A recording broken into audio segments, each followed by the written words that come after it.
آج کل جو کرونا کی وبا چل رہی ہے اس میں گھروں میں بھی بہت مسئلے ہوئی ہیں، اور اس کا کیا حل ہو سکتا ہے کیا ہو رہا ہے کہ گھروں میں؟ کیا ہو رہا ہے؟ مسئلے کہ ایک دوسرے کی لڑائیاں.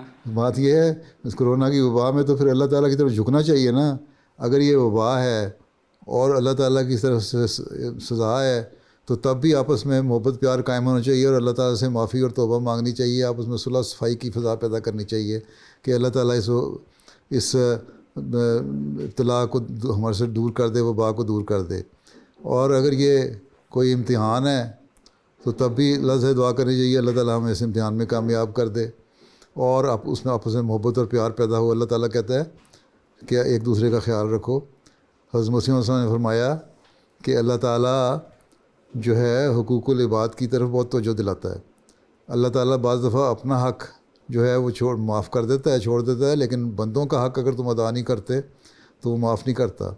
اگر خامند بیوی کا حق ادا نہیں کر رہا اور لڑائیاں بلا وجہ کر رہا ہے، ابھی میں نے اتنا لمبا خطبہ دیا ہے، تقریر کی ہے لجنہ جلسے پہ، تو وہ گناہ گار ہے. اگر بیوی خامند کا حق ادا نہیں کر رہے، بلا وجہ لڑائیاں کرنے کی کوشش کر رہی ہے تو وہ بھی حق ادا نہیں کر رہی. اگر بہن بھائی آپس میں لڑ رہے ہیں تو وہ بھی حق ادا نہیں کر رہے. اگر باپ بیٹیوں کو بچوں کے ساتھ صحیح سلوک نہیں کر رہا تو وہ بھی حق ادا نہیں کر رہا. اگر ماں چڑچڑی ہو گئی ہے اور بچوں کو تنگ کر رہی ہے تو وہ بھی نہیں. کہ سب کو ایسی حالات میں تو سب کو ایک اکٹھے ہو کے ایک ہو جانا چاہیے، ایک ایسی طاقت بن جانا چاہیے جو اکٹھی ہو. ٹھیک ہے، تو پھر ہی اللہ تعالیٰ کے فضل بھی جذب ہوتے ہیں. تو اس میں تو ٹھیک ہے حالات کی وجہ سے باہر نہیں نکل سکتے، وہ نہیں کر سکتے، لیکن اتنے بھی حالات کوئی نہیں ہیں.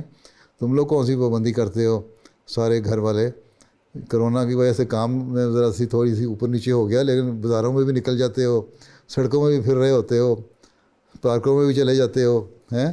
جہاں باپ کا دل چاہتا ہے وہ بھی اپنے دوستوں میں گپیں مارنے چلا جاتا ہے، جہاں ماں کا دل چاہتا ہے وہ بھی اپنے سہیلیوں میں چلی جاتی ہے گپیں مارنے، جب تم لوگوں کا دل چاہتا ہے تم لوگ بھی نکل جاتے ہو.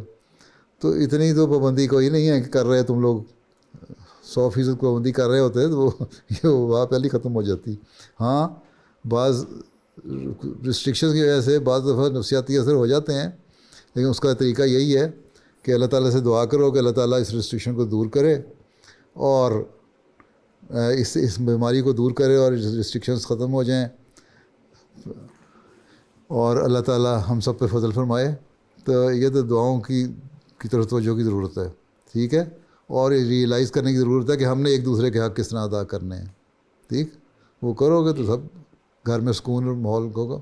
یہ تو عام حالات میں بھی نہیں، کرونا تو بہانہ بن گیا. پہلے باپ جو تھا وہ گھر سے باہر رہتا تھا سارا دن، تو وہ پتہ نہیں لگتا تھا کہ اس کا مزاج کیسا ہے.